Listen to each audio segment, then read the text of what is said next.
Tem gente que acha que comunicação não violenta é ser bonzinho, é não gerar conflito, é não chamar pra conversa, é fingir que tá sempre tudo bem. Gente, não tem nada a ver. Ter uma comunicação não violenta é ter maturidade emocional e de lidar com conflitos e não evitar conflitos. Vamos entender o que é comunicação não violenta no mundo corporativo? Porque, olha, não tem aqui aquela ideia, aquela ilusão de você ser um monge corporativo, de você ser um ser ao qual você não sinta insatisfação, raiva, tristeza, a qual você não se sinta chateado com algumas questões que acontecem na empresa e que sim, é importante esclarecer. Agora, a questão aqui não é fingir que tá tudo bem, não é também dar de louco, dar de impossível, dar o pé na porta, não. Respira fundo e vem comigo para a gente entender o que é a comunicação não violenta, quais são os passos e qual então é a melhor maneira de você gerenciar conflitos e se posicionar quando é necessário colocar alguns limites. Bora!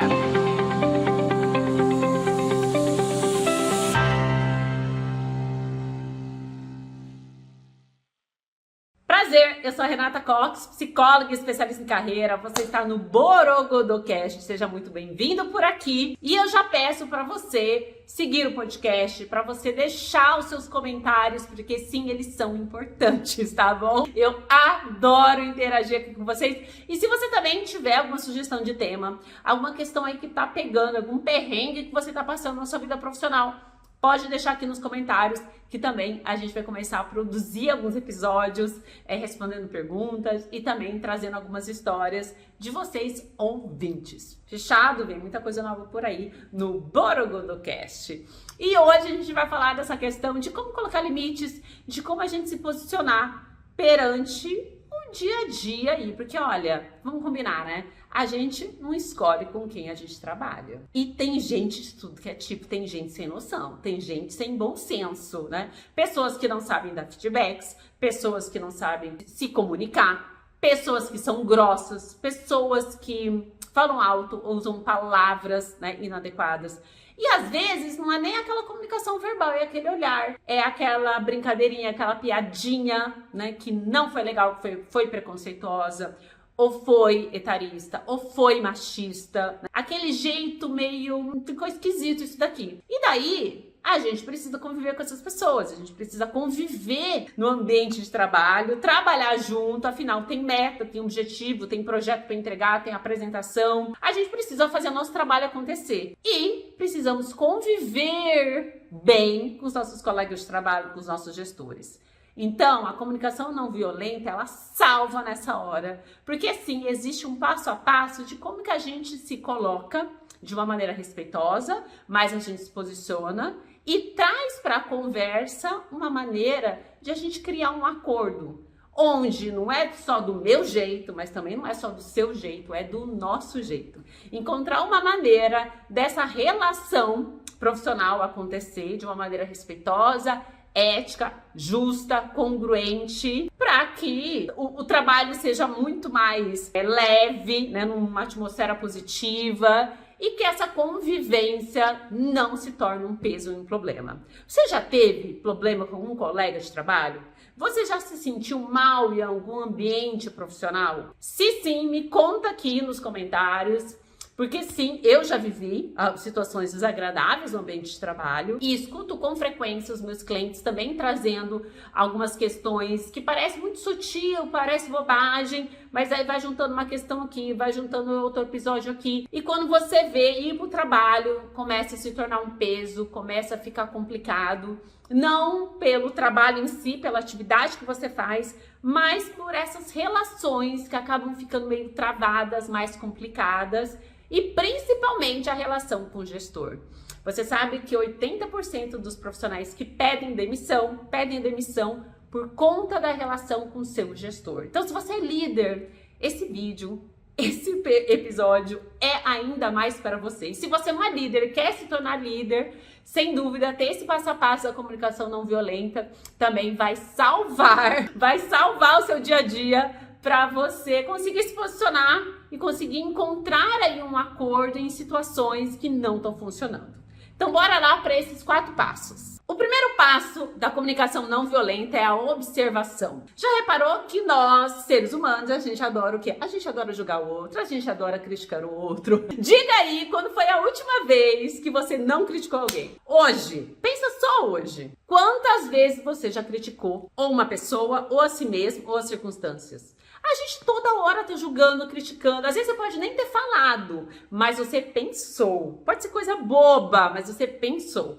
Então, o primeiro passo já é bem desafiante, que é você não julgar, não criticar, você falar do fato. Ou seja, o primeiro passo é a observação. Você não vai dizer você é irresponsável, você é um atrasado, você é grosseiro. Não. Você vai dizer o que de fato a pessoa fez, o que a pessoa falou, como a pessoa se comportou. Então, em vez de eu dizer a Maria é irresponsável porque ela não chega cedo na reunião, eu vou falar: Maria, observei que nas últimas 4 reuniões você chegou atrasada. Fulano, eu percebi que nos últimos 5 relatórios você não cumpriu o prazo. Eu tô dizendo do fato, eu não tô dizendo que o fulano é irresponsável, que o fulano é atrasado. Então, tira o julgamento, tira a crítica, se concentra e diga do que de fato aconteceu.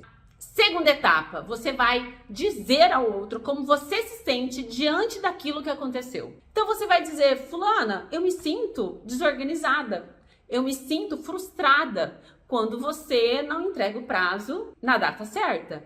Eu me sinto desrespeitada quando você chega na reunião atrasada, na reunião do time atrasada.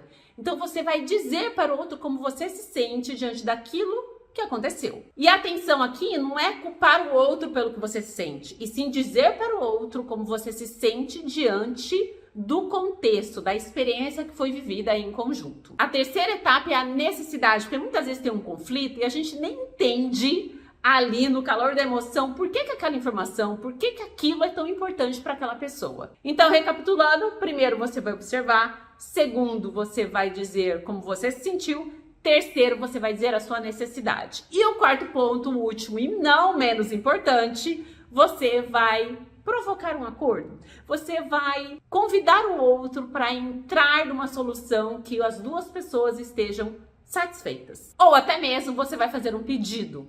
Pedindo para aquela pessoa não chegar atrasado, pedindo para aquela pessoa entregar o prazo, o relatório na data correta, perguntando para aquela pessoa como que a gente pode resolver essa questão em conjunto, até mesmo para você ouvir por que a fulana chegou atrasado, por que o fulano não está entregando o relatório na data correta. Então, o pedido não é uma manipulação, o pedido não é uma briga, não é uma exigência.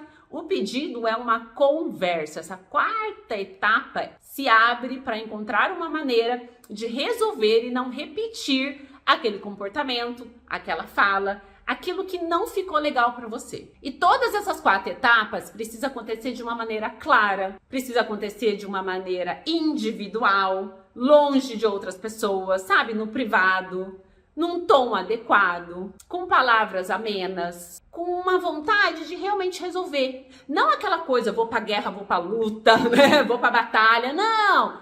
Tira a batalha, tira a guerra, sai do ringue. Chama a pessoa realmente para conversar, mas para conversar para resolver. Não para conversar para criticar, para fazer uma ameaça. Não criticar, não trazer o outro, convidar o outro para uma conversa para criar mais um conflito com a pessoa, e sim resolver aquilo que para você não ficou bacana. Então, comunicar o outro e convidar o outro para uma solução. O pai da comunicação não violenta, ele diz que todo conflito é uma manifestação de uma necessidade não atendida.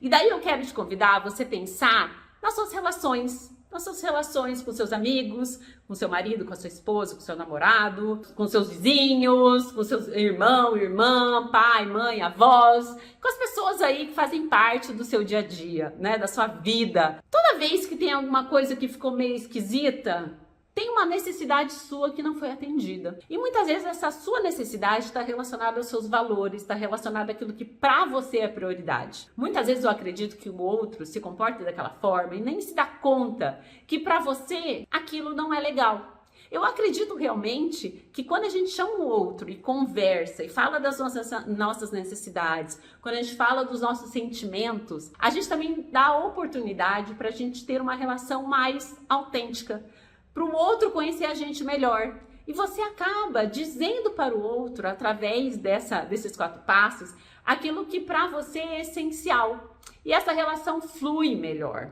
Então, a comunicação não violenta, ela não é só para o mundo do trabalho, é para todas as nossas relações, porque é impossível viver uma vida sem ter conflito. Cada pessoa foi criada de uma maneira, cada pessoa tem a sua cultura, tem os seus hábitos, dá prioridade para coisas distintas. Então, convidar a pessoa para essa conversa é também algo muito interessante, porque você se importa e você quer que essa comunicação, que essa relação seja mais fluida e as duas pessoas ganham. Então, testa isso com seus filhos, com seu marido, com a sua esposa. Testa isso toda vez que der aquele, sabe, aquele perrengue, aquele climão no almoço de família, né? Quem nunca tem aquele tio, aquela prima que faz aquelas perguntas nada a ver? Então, testa aí a comunicação não violenta também nas suas relações pessoais. Quando você calibrar isso na sua vida pessoal, vai ficar ainda mais fácil você trazer para o mundo do trabalho. E claro que no começo, colocar todas essas etapas, você vai se sentir meio robô, vai ficar uma coisa não muito natural. Mas com o passar do tempo, toda vez que você se vê numa situação onde você precisa se posicionar, precisa esclarecer um ponto, isso vai ficando mais fluido e você vai colocando também a sua cara nesse passo a passo. Claro que também é importante a gente considerar o contexto que a gente está vivendo e a intimidade que você tem com esse outro. Para você também trabalhar a empatia, trabalhar a autorresponsabilidade e sempre se colocar nesse conflito, né, nessa conversa, algo muito de, putz, vim aqui para resolver? Vim aqui porque me importa ter uma relação legal com você. E não pense em você que porque eu tô aqui gravando esse vídeo sobre comunicação não violenta, que eu não erro, que eu também não vacilo. Sim, gente, claro, eu sou humana. Você vai errar, você vai se embananar nessas etapas. Mas, novamente, é construindo, é fazendo que você vai aprender. A comunicação violenta, não, a gente não aprende só lendo o livro da comunicação não violenta, que eu sim sugiro a todos, mas é importante que a gente se coloque e começa a treinar nas pequenas coisas, na miudeza do dia a dia. Isso também é algo que eu comecei, né? Quando eu comecei a utilizar a comunicação não violenta, eu comecei treinando nessas miudezas, nessas coisas aparentemente banais, mas que lá no fundo me incomodava. Então eu fui treinando isso com as pessoas bem próximas de mim, para depois eu colocar isso nas relações profissionais. E aprender a se comunicar de uma maneira mais adequada interfere a sua reputação, a sua credibilidade, a sua imagem, o seu posicionamento, o seu futuro, porque, gente, carreira está muito relacionada a nossas relações. A vida acontece através das nossas relações. Então, cuidado em como você se comunica, em como você se coloca para o mundo. E gente adulta conversa, gente adulta assume quando as coisas não estão legais. Ficar engolindo não resolve. Ficar fazendo de conta que não temos problemas, que a vida é um mar de rosas, não resolve. Conversa, encare as suas questões, entre num diálogo e depois me conta como foi colocar a comunicação não violenta aí no seu dia a dia. Se você chegou até o final aqui desse podcast, escreve aqui embaixo comunicação borogodástica, porque é assim que eu desejo que você desenvolva a sua comunicação. E se você quer aprofundar esse tema e quer trabalhar suas habilidades comportamentais, também fica à vontade para clicar no link e acessar o meu site e compreender como funciona o meu trabalho como psicólogo especialista em carreira, como que funcionam meus acompanhamentos. Vai ser ótimo seguir contigo para uma jornada cheia de transformações. A comunicação é um dos elementos importantes para a gente desenvolver na carreira. Quando a gente pensa numa carreira a curto, médio e longo prazo, quando a gente pensa em crescimento e evolução. Vamos que vamos, até o próximo episódio. Tchau, tchau!